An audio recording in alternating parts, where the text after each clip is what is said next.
इसलिए ब्रज के भक्त गाते हैं, मैं जहां भी रहूं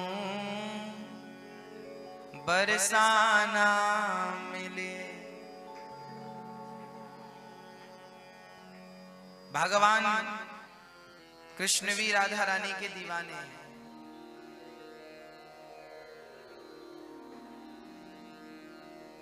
हाँ, मैं जहां भी रहूं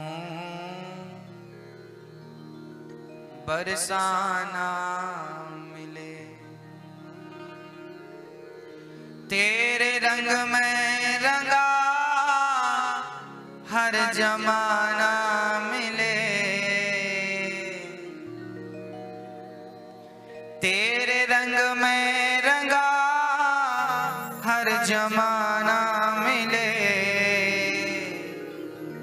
मैं जहां भी रहूं बरसाना मिले। मैं जहां भी रहूं क्या मिले? हर जगह जहां मैं जाऊं राधा रानी का दर्शन। भक्तों, राधा रानी की बड़ी महिमा है। भगवान श्री कृष्ण अपने मुकुट पर मोर का पंख लगाते हैं। क्यों लगाते हैं पता है आपको? भगवान श्री कृष्ण मोर पंख लगाते हैं, राम जी भी लगाते हैं, कृष्ण जी तो लगाते ही लगाते हैं। मोर पंख लगाने की क्या परंपरा है? क्यों लगाते हैं?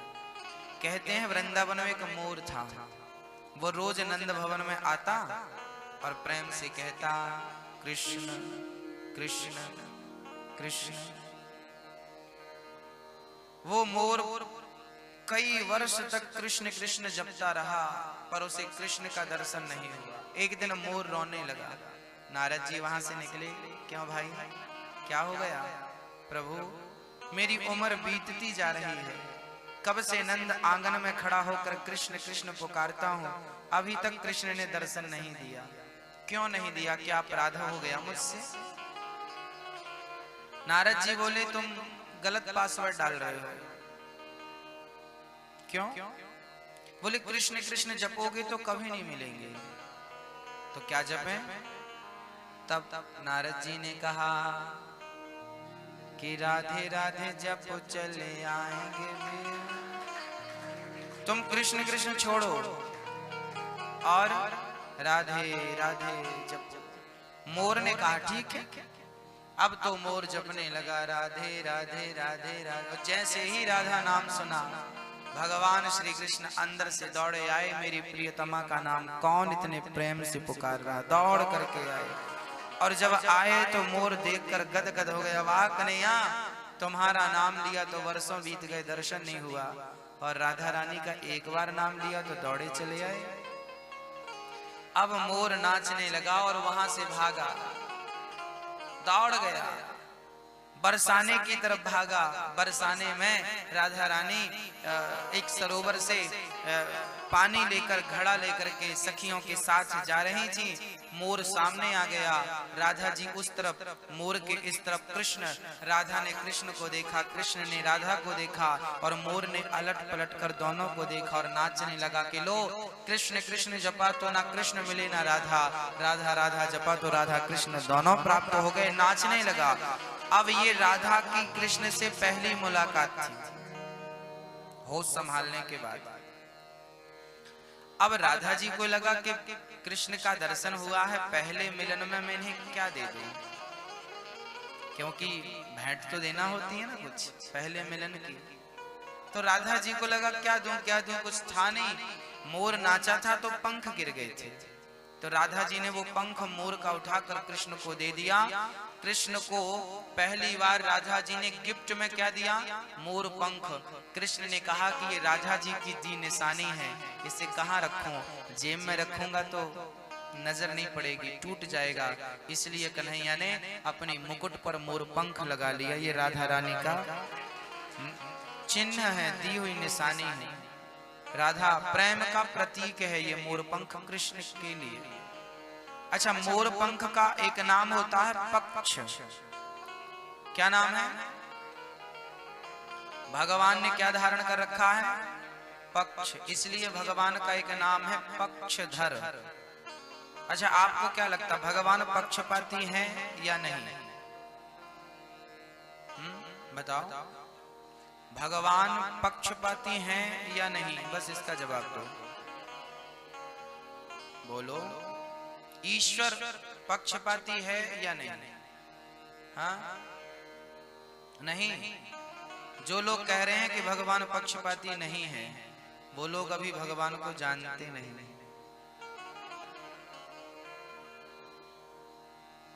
भगवान जैसा पक्षपाती कोई हो ही नहीं सकता।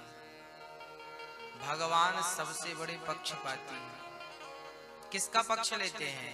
जैसे माँ सदा अपने बच्चों का पक्ष लेती है, ऐसे भगवान सदा अपने भक्तों का पक्ष लेते हैं। वो पक्षधर हैं, इसलिए मोर पंख धारण करते हैं। मोर पंख को क्या कहते हैं?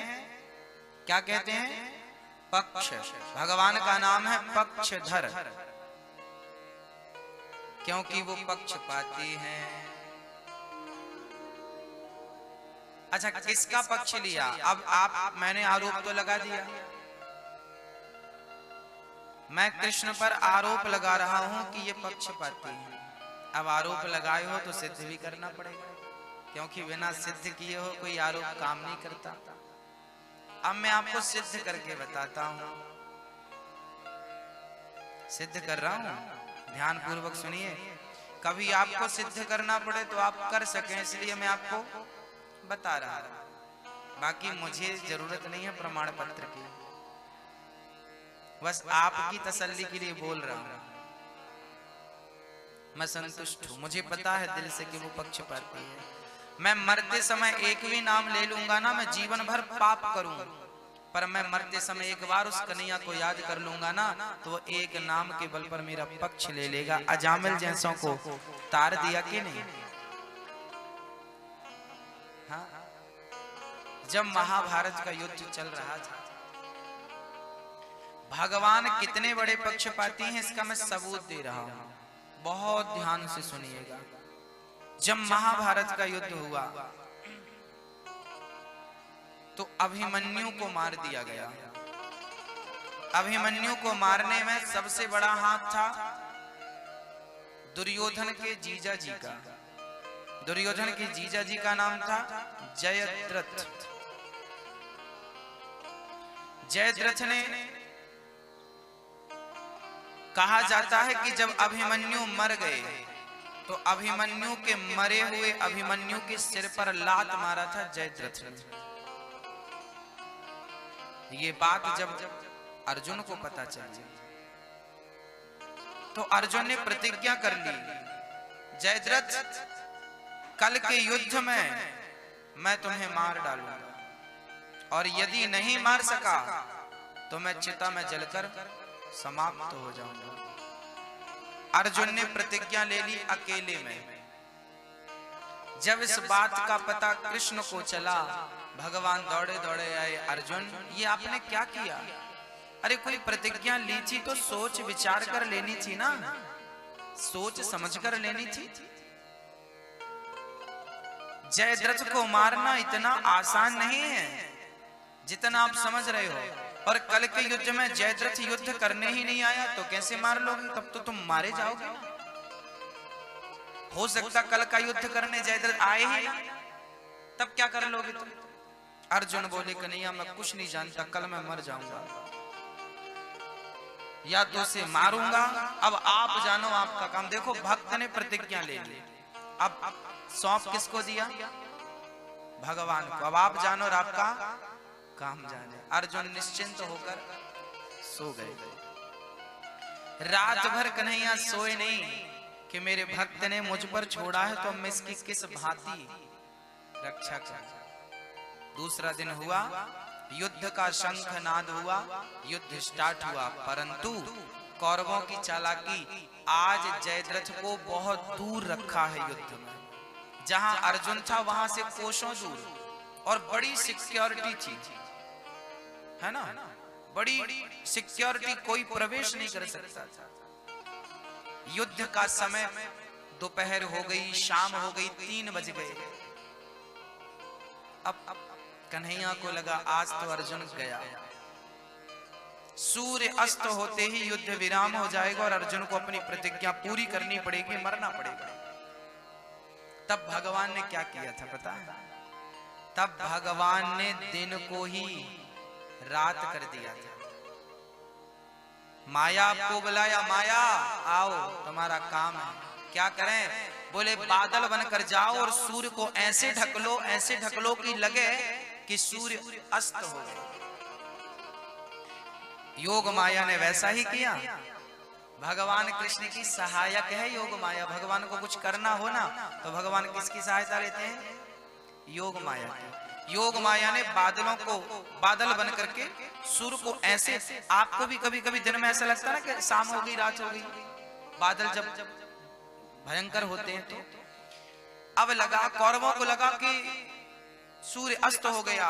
अब क्योंकि उन्हें भी जल्दी थी कि कब अर्जुन मरे, कब इसकी प्रतिज्ञा पूरी हो, वो जल्दबाजी में भूल गए कि टाइम क्या है और सूर्य अस्त हो गया। तो उन्होंने शंखनाद कर दिया, क्योंकि सूर्य जब युद्ध होता था प्रारंभ तो शंख बजता था और आखिरी में शंख बज जाए तो युद्ध समझ लो विराम हो गया। अब शंख बज गया, कौरवों ने बजा दिया कि युद्ध विराम, क्योंकि सूर्य अस्त हो गए। चलो भाई अब अर्जुन मरेंगे। दुर्योधन ने जल्दी से लकड़ी इकट्ठी कर ली, चिता पे आग भी लगा दी, जल्दी आओ मरो। अब अर्जुन को भी लगा कि सूर्य सचमुच, ये बात केवल कृष्ण को पता थी कि अभी दिन बाकी है। अर्जुन को भी लगा कि सूर्य अस्त हो गया, मैं प्रतिज्ञा पूरी नहीं कर पाया। अब अर्जुन ने गांडीव रखा, भगवान को प्रणाम किया, माँ कुंती को प्रणाम किया, भाई को प्रणाम किया, युधिष्ठिर को। अब मैं जा रहा हूँ। सब हंस रहे हैं, कौरव लोग मर रहा, और यहाँ कन्हैया को प्रणाम कर रहे हैं अर्जुन, प्रभु अब मेरी जीवन लीला समाप्त हो रही है, मैं प्रतिज्ञा पूरी नहीं कर पाया, मैं मर रहा हूँ। चल पड़े, अग्नि की ओर बढ़ने लगे, चिता की ओर अर्जुन बढ़ने लगे। तभी जयद्रथ जो अर्जुन से बहुत दूर था, वो जयद्रथ आया, अपनी सिक्योरिटी तोड़ता हुआ आ गया। चलो मैं अर्जुन को मरता हुआ देखूं।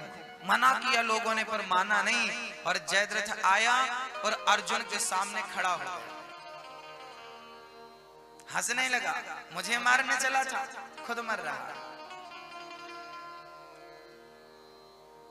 अर्जुन ने कोई प्रत्युत्तर नहीं दिया, चिता की ओर बढ़े। जयद्रथ खड़ा था, भगवान को लगा मेरा काम पूरा हो गया। तुरंत भगवान ने योग माया से कहा, चलो योग माया काम पूरा, सूर्य भगवान को आने दो। बादल हटे, सूर्य की किरण आई। तब भगवान कृष्ण ने कहा, अर्जुन अभी सूर्य अस्त नहीं हुआ, अभी दिन 1 घंटे का बाकी है, 1 घंटा भी दिन है। आपको भ्रांति हुई है। अर्जुन उठा गांडीव, वो रहा तेरा गांडीव और ये रहा तेरा दुश्मन, बाण मार। अर्जुन ने बाण संभाला और बाण चढ़ाया धनुष पर, और भगवान ने कहा याद रखना, ये जयद्रथ को जो मारेगा वो भी मर जाएगा, तुझे मरना ही पड़ेगा अर्जुन। अर्जुन ने कहा प्रभु इसका तोड़ क्या है? तब भगवान ने कहा कि जयद्रथ का सिर यदि इसके पिता की गोद में जाकर गिरे तो ये दोनों बाप बेटे मर जाएगा और मारने वाला बच जाएगा। और इसका पिता यहाँ से हजारों किलोमीटर दूर जंगल में फलानी जगह पे तप कर रहा है। अब अर्जुन ने बाण निकाला और साधा, और जो बाण मारा सिर कट गया और जाकर उसके पिता की गोद में जाकर गिरा, दोनों बाप बेटे मर गए और भगवान ने भक्त की रक्षा कर ली। ये महाभारत की चर्चा है। ये कथा क्या सिद्ध करती है? ये कथा सिद्ध करती है कि भगवान को भक्त के लिए दिन में रात करना पड़े तो भगवान दिन को रात भी कर सकता है। इतना बड़ा पक्षपाती है मेरा कन्हैया, वो भक्तों के पक्ष के लिए सब कुछ करने को हुआ पक्षपाती के नहीं मेरा कन्हैया हुए ना। तो भगवान पक्षधर हैं, पक्षपाती हैं। ऐसे कितने एग्जाम्पल मैं आपको दे सकता हूं, बहुत बड़े पक्षपाती हैं। हाँ बस आप लोग उस कृष्ण की शरण में रहना, वो कभी ना कभी आपका भी पक्ष जरूर लेगा। वो कहेगा जरूर कि इन्होंने भागवत सुनी है, इसलिए इनको अब भले धोखे से इनसे पाप हो गया हो, कुछ भी हो गया, पर इनसे एक पुण्य भी हुआ है, भागवत सुनी है, दान किया है, पुण्य किया, चलो इनको तार दो। जामिल ने एक नाम ले लिया मरते समय, भगवान ने बहाना बना लिया। हमारी माताएं एक भजन गाती हैं इसी पर, माताएं गाया करती हैं कि तारा है सारा जमाना, नाथ हमको भी तारो। आप लोग गाते हैं कि नहीं वाला? हमने सुना है नाथ ध्रुव जी को तारा, हमने सुना है नाथ ध्रुव जी को तारा, सत्संग का करके बहाना, शाम हमको भी तारो। हमने सुना है नाथ मीरा को तारा, हमने सुना है नाथ मीरा को तारा, विष का तो करके बहाना, नाथ हमको भी तारो। हमने सुना है नाथ शबरी को तारा, क्या बहाना था? बेरों का करके बहाना, नाथ हमको। हमने सुना है नाथ केवट को तारा, बहाना नैया का करके वहाँ। हमारी माताएं बहुत प्यारा भजन गाती हैं, है ना? आप लोग गाते होंगे बहुत अच्छे से, हाँ गाया करो।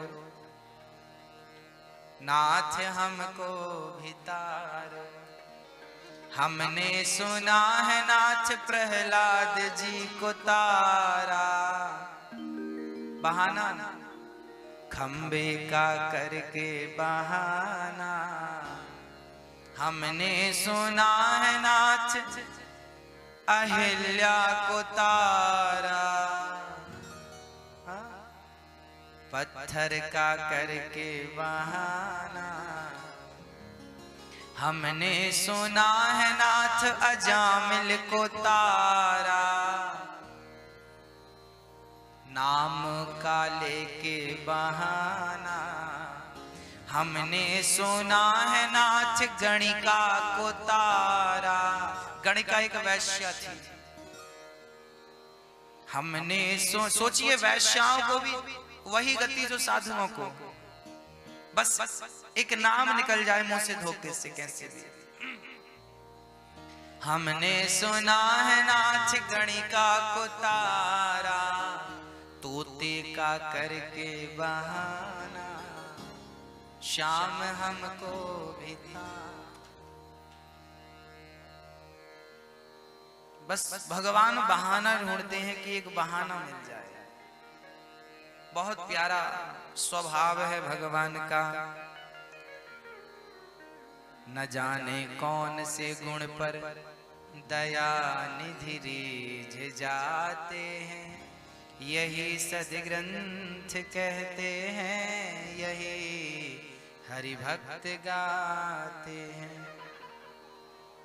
नहीं स्वीकार करते वो निमंत्रण नृप दुर्योधन का, विदुर के घर पहुँच कर भोग छिलकों का लगाते हैं। न जाने कौन से गुण पर दया निधि रीझ जाते हैं। भगवान ने बड़ी अद्भुत लीला रची है। आज भगवान ने नंद बाबा को वरुण देवता लेके चले गए, तब वरुण लोक से भगवान नंद बाबा को लेके आए, ब्रजवासियों को वैकुंठ का दर्शन कराया और बाद में वृंदावन को वैकुंठ से ज्यादा अच्छा बताया ब्रजवासियों ने। ब्रजवासियों ने वैकुंठ का दर्शन किया। वृंदावन में आप कभी वृंदावन आइएगा, वृंदावन बड़ी अद्भुत जगह है, अद्भुत स्थान है।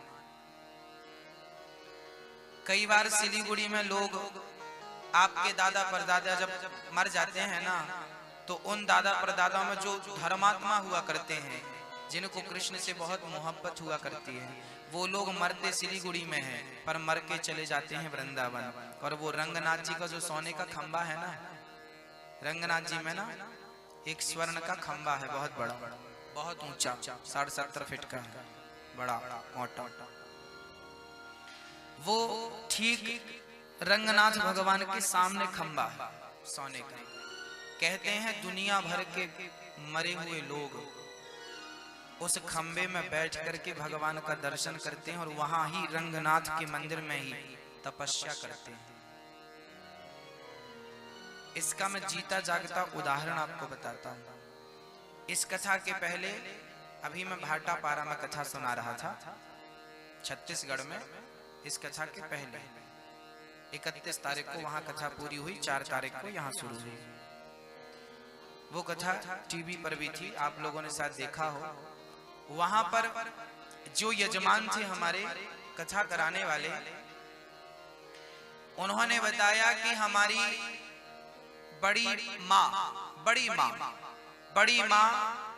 का विवाह हुआ और वो आई, शादी होके आई घर पे, और वो कुछ कर रही थी।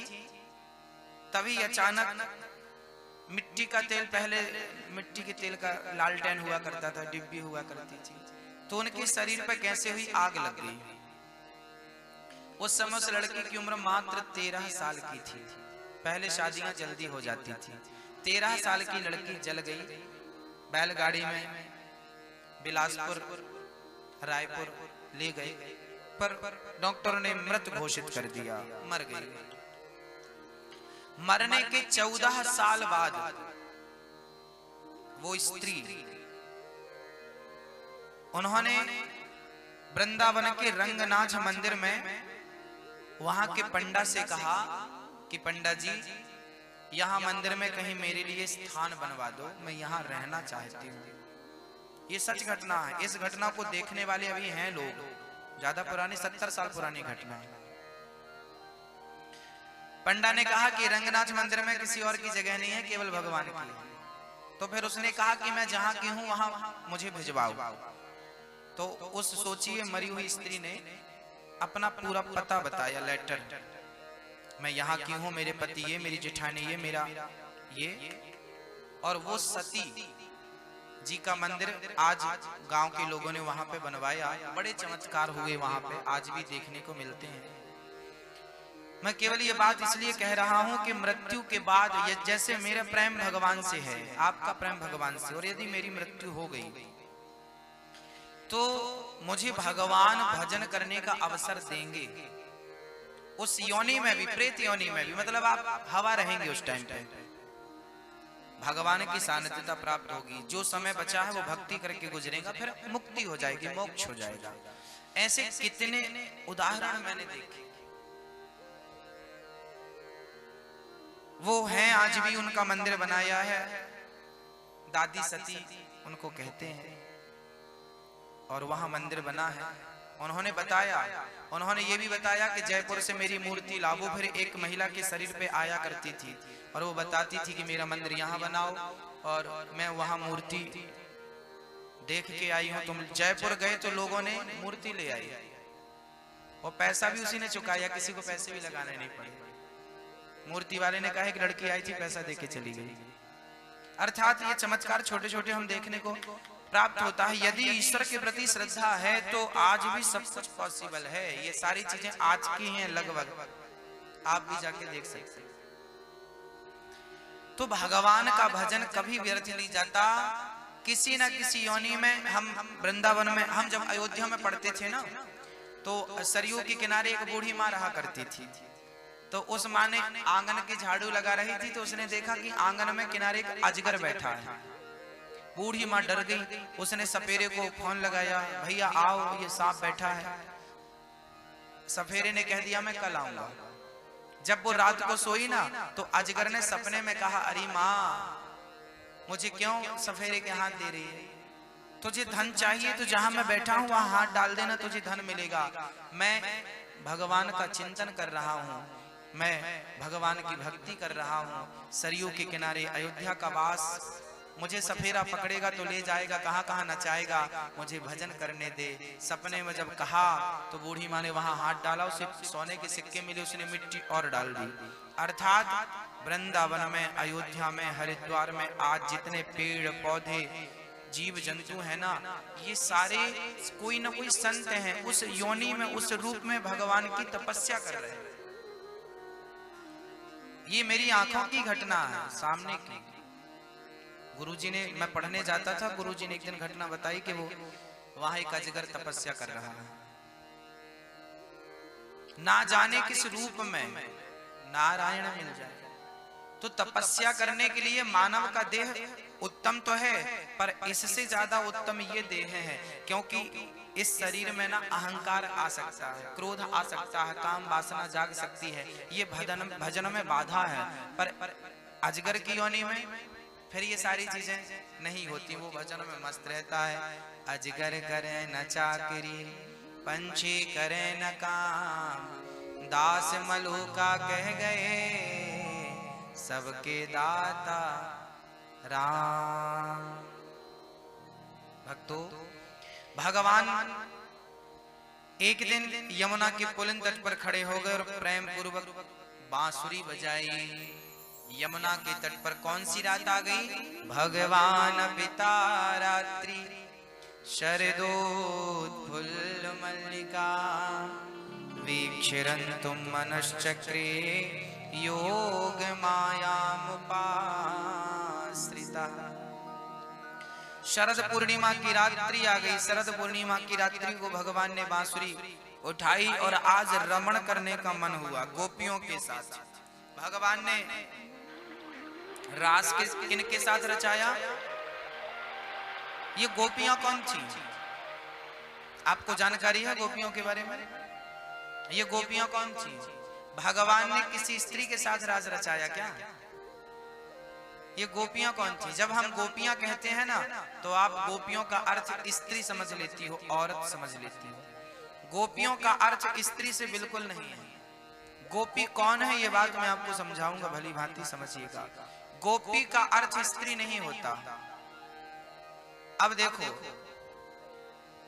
कथा में आप लोग बैठे हैं तो आप लोगों को क्या कहा जाएगा? श्रोता बैठे हैं। क्या संबोधित किया जाएगा आपको? किस नाम से? श्रोता बैठे हैं। अब श्रोता में, श्रोता तो पुल्लिंग दिख रहा है, पर श्रोता में तो स्त्रियां भी हैं, तो ये क्यों नहीं कहा जाता श्रोता भी थे और श्रोतियां भी थी ना? श्रोतियां कभी सुना आपने किसी के मुंह से? श्रोता सुना है।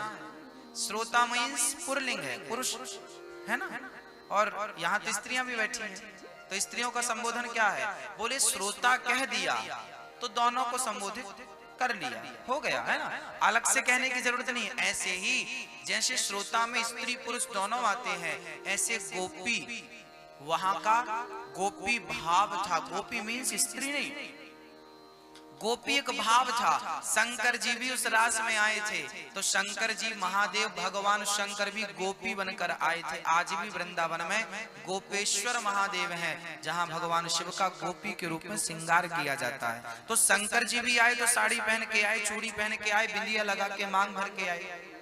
तो गोपी मतलब स्त्री नहीं, वहां जो पुरुष थे वो भी गोपी के भाव में थे। गोपी मतलब प्रेम की प्रगाढ़ता, प्रेम की अधिकता, प्रेम की पराकाष्ठा को गोपी कहा जाता है। गोपी का एक अर्थ समझाता हूं। गौ मतलब इंद्रियां, पी मतलब पीना। जिन्होंने अपनी इंद्रियों को अर्थात अपनी वासनाओं को पी लिया, अर्थात समाप्त कर दिया, उनका नाम गोपी है। और समझाता हूं, जब भगवान श्री राम 14 वर्ष के लिए जंगल गए, तो भगवान सारे संतों की, जंगल में जितनों की कुटियां थी, सारी कुटियों पे राम जी चरण रख रहे हैं। राम जी मेरी कुटिया पे आओ। संतों की तपस्या सफल हो गई, आज राम का दर्शन हो गया। जिनकी कुटिया पे राम जी आए वो तो खुश हो गए, पर वहां लाखों कुटियां थी, लाखों संत थे, और राम जी का सबके घर जाना पॉसिबल तो नहीं था। तो कुछ संत बोले प्रभु आप आए और जाने लगे, आंखें भरी नहीं। हाँ, अभी मैंने तुमको जी भर के देखा नहीं है। प्रभु एक थोड़ा और रुक जाओ। संत निवेदन करने लगे, मेरी कुटिया में चलो, मेरे घर पे चलो, मुझे दर्शन दो। प्रभु रुक जाओ थोड़ा, मैं आपको निहार तो लूं। आपकी तपस्या करते बचपन से आज तक मैं यहाँ हूँ, शरीर बुढ़ा हो गया, कोई सुख नहीं पाया, केवल तुम्हारे दर्शन के लिए प्रभु, और आप दर्शन दिए बिना जा रहे हो। संत रोने लगे। तब राम जी बोले, इस जन्म में मुझे केवल 14 वर्ष ही मिले हैं और 14 वर्ष में बहुत सारा कार्य करना है। अगले जन्म में आप सभी गोपियां बनकर आना, मैं सबके घर मक्खन चुराने भी आऊंगा और रास रचाने में सबको गले से भी लगाऊंगा। वही सारे संत तपस्या करने वाले आज गोपी के रूप में अवतरित हुए हैं और भगवान ने सबको हृदय से लगा लगा करके उनके संग झूम झूम के नाच नाच के इस जन्म की उनकी भक्ति का प्रतिफल इस जन्म में दे रहे हैं। ये गोपियां, गोपियों का एक अर्थ और है। गोपी एक होता है अंगूर, एक होती है किसमिस। अब बताओ, अंगूर और किसमिस ये दो चीजें हैं, पर दो हैं, पर इनकी उत्पत्ति एक ही है। कैसे? अंगूर जब सूख जाता है, जब तक अंगूर में पानी है तो वो अंगूर है, और अंगूर का पानी सूख गया तो क्या बन गया? किसमिस। अब ये बताइए कि अंगूर कीमती है या किसमिस कीमती है? किसमिस महंगी है ना, अंगूर 50 रुपए किलो, 100 रुपए किलो, किसमिस तो 400, 500 और बढ़िया तो 800 रुपए किलो, 1000 भी हो जाए। हाँ है ना मैया जी? सोचिए, अंगूर सस्ता है और वही अंगूर सूख गया तो महंगा। अंगूर कौन है? हम सभी लोग अंगूर हैं। अंगूर मीन्स अंगूर के भीतर जल है, पानी भरा है। हम लोगों के अंदर भी पानी भरा है, कामनाओं का पानी। कौन सा पानी हम लोगों के अंदर? इच्छाओं का पानी। और यही इच्छाओं का पानी जब सूख जाएगा तो आप क्या बन जाएंगे? वो बड़े बड़े संत जो जंगल में भजन कर रहे हैं, सारी इच्छाओं को समाप्त करके, वही तो किसमिस है। और जो अपनी अंदर की इच्छाओं को सुखा देते हैं वो किसमिस बन जाते हैं। गोपियां क्या थी? गोपियां अंगूर नहीं थी, गोपियां किसमिस थी, जिनके अंदर की सारी इच्छाएं समाप्त हो चुकी थी। आप भी अपने आप को किसमिस बना सकते हैं। अभी अंगूर हैं, किसमिस की ओर बढ़िए।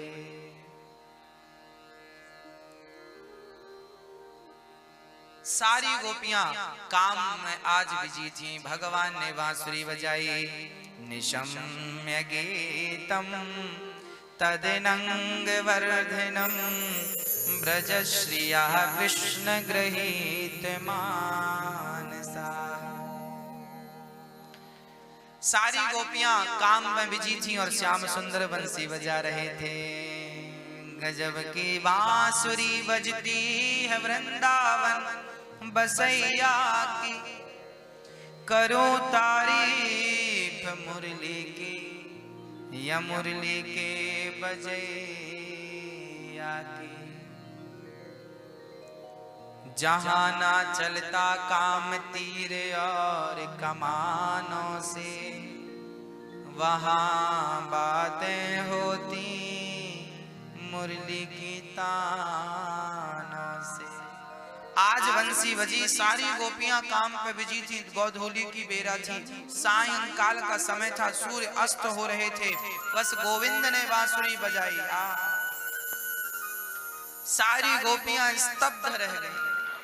आज मेरे प्रियतम ने मुझे याद कर लिया। भगवान ने बंसी पर नाम पुकारा, राधा ओ राधा, ललिता, विशाखा, चंपकलता, रंग देवी, तुंग विद्या, सुदेवी। सारी सखियों का, अष्ट सखियों का नाम पुकारा। ललिता, विशाखा, आओ